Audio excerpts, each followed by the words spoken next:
Okay guys, I'm back. So we have applied the JB Weld plastic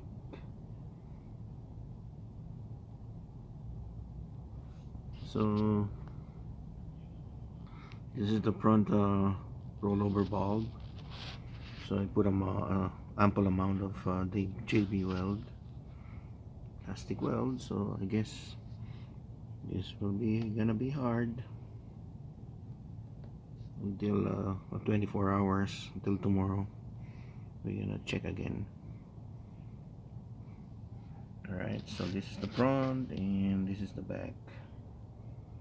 So I got this also covered with JB Weld Plastic Bonder.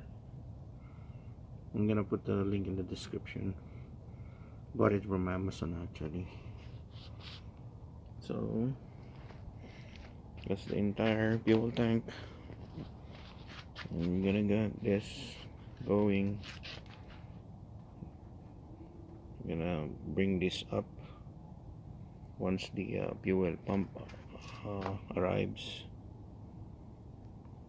Alright.